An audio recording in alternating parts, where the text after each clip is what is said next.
With so many options in the brand new season mastery tree system, it is important to know which are the best and which are not worth using. So, in today's video, we're going to be ranking each and every single one of them in a tier list, making it easier for you to make your decisions on which ones you want to invest in.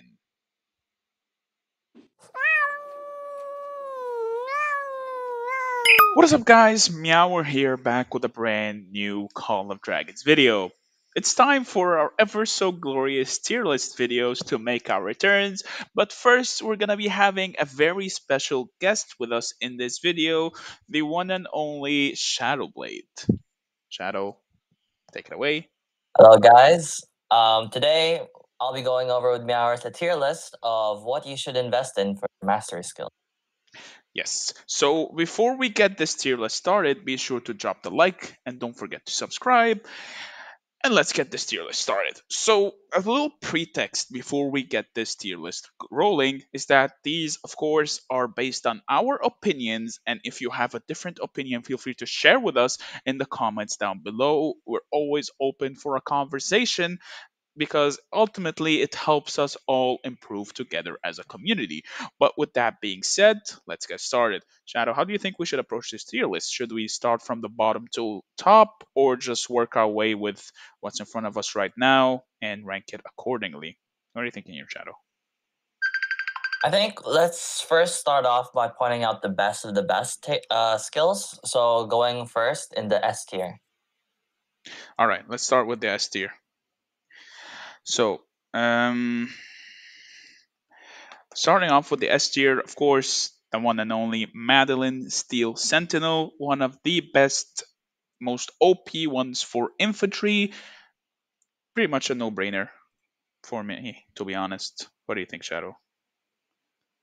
Yeah, the fact that it gives 15% HP and 15% counterattack, you can swap that into a Garesh's fourth skill Hmm. and the rally skill. If we go click on Garesh, it seems that you've already swapped it, I think. So we're just gonna learn it So yeah. again. We're gonna go to Goresh, gonna swap this out, and perfection. Honestly, not just Goresh. Perfection. The skill to me is just so OP in general. It's so flexible as well for almost all infantry It is. marches too. I Yeah. liked it. I liked it. And to be honest, we're restricted to 5 skills. Hmm. And if you're like a greedy player and you're not playing any infantry, I'm not so sure you would pick this. But Hmm. obviously, we have other options, Yep. which leads me to our second skill that S we tier. want to talk about: To be honest, Alistar Light skill. of Sorland. Alistar Yes, skill, the Alistair skill. moment everyone saw this skill in here, the first person or the first commander that came to mind that would be a perfect fit for this is, of course, Lilia. So, this skill, to be honest, is one of the biggest game changers for this season because it not only does it give you an almost permanent uptime for your synergy and passion, it's also super good for mages in general, and not just mages, for rage skill commanders in general. It's perfect for cavalry, stuff like Bakshi Emrys, Theodore Ferrando, even the two new heroes. This skill you can just slap it on to replace any of the useless skills, such as Bakshi's peacekeeping, Theodore's Garrison, and Tobin's Garrison, Tobin's Rally, I think, or Tobin's Garrison, whatever it is. It's just such a versatile skill that it's just a no-brainer. Honestly, I'll put it in top of S tier, just from how versatile it is. Just by far And number one. definitely, yeah. I feel like you could also put it in like a Syndra and Frhagar March, just because here you get the Rage Gen. Except You passion. can, you get the Rage Gen plus the 30% hero skill damage works on his Awakened skill. Yep, and on Frhagar's rage skill as well. So overall, just extremely flexible, just a no-brainer, no comment further. Next up in the S tier list, in this. This is in this. In this probably Shadow. I think it's just such a strong skill. An extra 20% flat HP. HP is probably one of the best stats you want to have on any troop type, regardless of what it is, and an extra 7% Legion March capacity. So not only will your marches be more tanky than usual, it will also be bigger than usual. So all in all, pretty versatile. You have different opinion on this, Shadow? No, I sort of feel the same way. The 7% sort of translates to around 22 to 25,000 legions, and it's really a big difference. Like we see it with Hosk, we see it with Madeline, and all Mhm. that. Yeah, no brainer. And another one in the S tier, I feel like just looking through this list is probably going to be Thea. And the reason why I'm going for Thea because there is one that looks super similar to it, which is the Kanara. The reason why I'm choosing Thea for S tier over Kanara is because Thea has Legion attack, while Kanara has normal attack damage. So Legion attack is one of those stats that you always want to have if you have the option between normal attack damage and Legion attack damage. And the reason why is that Legion attack damage is augmenting your base stats, which in turn results into bigger damage across the board from counterattack, skill damage, and normal attack damage versus normal attack that only affects one of those three. So going into the 15% attack will net me more value overall. Plus, taking 15% less hero skill damage is better than the 10% because right now it's going to be mages galore. Yeah, definitely. And I think that's all for S tier, I would say. Yeah. And speaking of provocation, like you mentioned, it's only for Oh, normal attack. yeah. I think it's up there for A tier for Uh, archers. Definitely. If you're running a four archer stack, you want this skill on any of your marches, to be honest. Me personally, I am an archer main, but this will not be one of my five stack that I'm choosing for my options. To be honest, I'll share my five stack after we're done with this tier list. But for now, I think this is super solid skill, super versatile, works with almost every single archer march. But yeah, I don't have any further things to say about it, to be If honest. it were me, yeah, if it were me, I'd put it on like a Magrat Zaida just because it already has the march speed, which we'll talk about later, the other alternate archer option has. Mhm. And it's just more tankier, reducing hero skill damage taken, and normal attack, which we all love for Speaking archers. of the other option for archers, we got ourselves Guanwin. So Guanwin's skill, to be honest, I think it's heavily underrated, and I think it's going to be super good for a march such as Syndrium Freygar if your other options are tied up. And the reason for that, Sindri and Freygar want March speed. That March barely has any March speed in it, so if you give it that extra 10%, especially after the buff that happened to Archer's base March speed, it's going to be so good because you're going to be needing to position better now this season without long range warfare, making it easier for you and less punishing that if in case you get targeted, so you can move in and out of combat smoother. Plus, of course, physical attacks Yeah. gets better with critting. Yeah, I really think the march speed is important. And speaking of march speed, there's also another stat that's important, which we mentioned in our S tier. Yes. I believe, yeah, march speed, yeah, winged embrace. It's just a very versatile skill, I would say. No one really comes to mind when I see this skill, but it's like a jack of all trades, master of none. You can never go wrong with march speed, and you can never go wrong with damage reduction. So all in all, and like it's just an all-rounded skill, right? Definitely. And if you're playing multiple infantry marches, this is a very special use case scenario. Mhm. You could get the 20% damage reduction from, say, a Garwood March, and that 20% will stack onto this damage taken reduction 10% over here. So theoretically, you can get the highest amount of damage reduction because this is a passive skill and not a buff. Yep, pretty much. All right. Another one into the A tier, I would say, is Waldir skill. Waldir skill just gives a flat 15% hero skill damage bonus that is perfect for any of you filthy mage players. Just works as Yeah. an overall And boost. like Lilia's skill as well, you could remove the second skill for peacekeeping if you're not putting Light of Sorlin on that march, or like let's just say, yeah, any mage march. We can say like Bertrand or Tohar, one of their Even useless cavalry skills. You can marches just too. slap this on.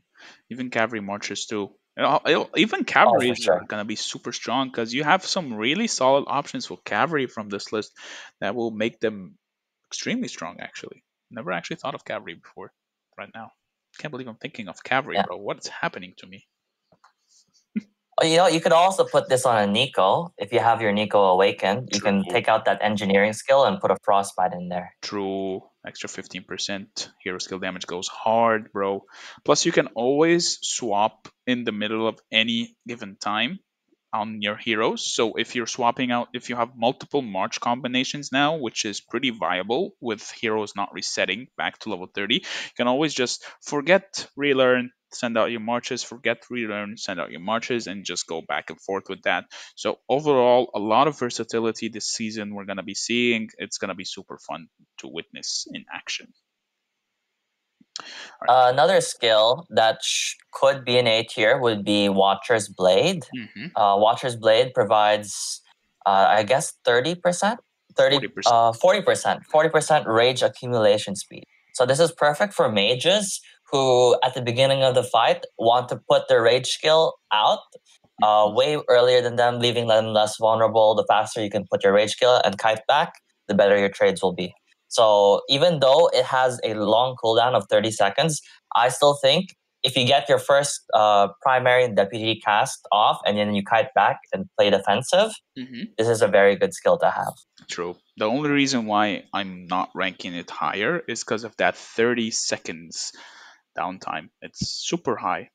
It's a super high downtime, especially for extended I trades. mean, you could also put this on your cav marches, and especially with the unyielding rush, rage accumulation speed. I think it'll do well. Yep. I mean, Cavalry's got some really solid options this from this system, bro. Are they just buffing Cavalry nonstop? What is going on here? No, Cavalry will always be useless in my eyes. You can't change my mind on that. All right. I think. Are we missing anything else in the A tier here, or should we move on to the B tier? I think we can move on to the B tier, and I'd started off with fearsome. Actually, I would say it's Greymar's Ballista before Fearsome Roar Grey Mars Ballista. Okay, for Grey Mars Nico. Ballista. It's So Grey Mars Ballista reads normal attack damage 20% and counter attack damage 20%. Overall, it's really good for it's archers. super niche though. Issue is, it's super niche. There's already Kanara with the onslaught buff and riposte. So you'd place this onto like a Magrat Zyda or maybe like a Syndron Freygar, but you won't really be getting much out of the counter attack damage because you're not tanky. Exactly. Plus, it has. Actually, it won't even work with Magra Zeta because they don't have rage skills. So your only two decent options would be a Hoskinara, and we've already established that Kinara has a riposte built in her. Actually, no, Kinara does not have riposte built in her. She does. She does. Oh, she gains riposte. So the skill is not that good to be honest, because every other archer has somewhat similar built in. Maybe for a cheesy fourth march for archers, something like Guanwen in this or some weird stuff. I don't know to be honest. There's just better options for I, archers right now for instead of this Yeah, one. there are better options. There's Provocation, which is a better option. Greenbolt Master, which is a better Mhm. option. So yeah, Yeah. actually, I'd drop it down a bit more in that case. I'd still put Fearsome Roar above. Fearsome Roar. So the reason why you're putting Fearsome Roar so high up there is because it's pretty interesting skill for either a counterattack build or an infantry legion. And when you're hit with a normal attack, you have a chance to inflict Gloom. Gloom reduces their attack by 25% for 4 seconds. 25% is pretty high, especially that it's attack, not anything. It's like the base stats of attack. So it lowers the damage they deal, it lowers the counterattack they deal, and it lowers the amount of skill damage they can deal. It's sort of like a poison lizard type of skill that just goes hard. So all in all, I think it's a really solid skill, but it's a very niche skill and it depends on your playstyle. Yeah. And speaking of not so great skills, niche skills, I think I'd go with Weld Shield next. Well, shield. Oh. Yeah. Well, shield is just a flat 10% attack, 10% HP, perfect for 5 stack mage players. And another thing that's perfect for 5 stack mage players would be IC interdiction, but I don't like IC interdiction in general. It's good, but eh, eh, has a Yeah, 20%. the cooldown. It's Doesn't have a 20% cooldown. death reduction. Oh, there's no cooldown, but like it's okay. It's okay, but If there are you're running better mages, you options. already have a Velen. Yeah, it's better Yeah, options. There's better options as well. So the reason why it's not high up there is just that there are better options right now. If there weren't OP stuff like Light of Soarland, Frostbite, Oracle's Grace, Rejuvenating Blessing, Watcher's Blade, all of these are just so much better than having an extra chance to apply magic defense break, because you're better off applying more attack and applying more hero skill damage for mages. But I can see working with a utility march to finalize your 5 mage stack pretty much. So it's very situational, very situational. and if you're running a 5 mage stack already, that already includes Velen, so Mhm. you're already gonna have a deep. So Exactly. yeah, All right. Is there anything else left in the B tier, or should we move on to the I C think tier? could we go over aerial formations and see if it's C tier or the B tier? Area formation is good for players that utilize flyers. So this could be very good if you're running Celestials as well, because if you're running a full Celestial March on maybe Lilia Thea, you could use this. But again, there are just better alternatives. There are just better alternatives. So I would say it's actually C tier. C tier, yeah. Yep. And the same case goes for Bakshi's Quickening Blood, because, well, it's cavalry and it only works with cavalry. So not that. The It's twenty good skill. percent attack is nice, Hmm. but the fact that it gives HP is, and also considering the fact Light of Sorland is here, yeah, Hmm. it's just, It's it's just meh. It's meh. there are better alternatives. It's a good skill. Like the thing is, all of these skills can be good, but sometimes there are just better alternatives that it makes it hard to justify ranking these skills higher than they currently are. And going by that same logic, we got Dream of Peace Let's in the Pupu tier. let's just dump them all. Just dump them all in D tier. Pupu tier. And of course we got Tempered Bark in the D tier. Dream Omen, worthless skill. What does that even do? It cleanses, I believe. Bro, what? Removes a debuff. When you're hit as well? What? No, that's Pupu tier. And Clear Sighted is that's weird. Gathering. Yeah, gathering. That would be good for a farm account. However, we missed a skill to be put at the top of the S tier, which is Carabiner. Carabiner is an automatic S plus tier. If anything, we should make its own tier just for it. Increases your legion load capacity by 30%. Shadow, I'm not gonna hear any argument about this. This is an auto S plus tier, best skill in the game. Other than that, I mean, if it were up to me, I'd put it down to poo tier, no, but you do you. you're wrong. It's S plus. It's S plus. Okay, let's quickly go over all of the skills in Hmm. the tier list. So S tier, we have Light of Sorland, Steel Sentinel, Rejuvenating Blessing, Oracle's Grace. A tier, Provocation, Green Boat's Master, Winged Embrace, Frostbite, Watcher's Blade. And on the B tier, we have Fearsome Roar, Greymar's Ballista, Weld Shield, Icy Interdiction. C tier, Aerial Formation, Quickening Blood. And Poo tier, Dream of Peace, Tempered Bark, Dream Omen, Clear Sighted. And I would put Caravaneer No, there. Revenue stays in S. Other than that, guys, for me personally, the 5 stack I aim on using that will fit my playstyle right now is gonna be Madeline. It's gonna be Light of Sorland. It's gonna be in this Oracle's Grace, and to round it all up, I'll probably go with Guanwin's skill for the extra march speed. I will dive in more on why I selected that when I go over my lineup in a future video.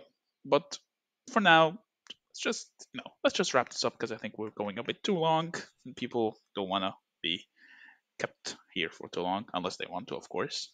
But other than that, guys, I think that does it for our tier list. Remember, kids, Carabinier is S plus tier. Other than that, Shadow, are we missing anything or are we done?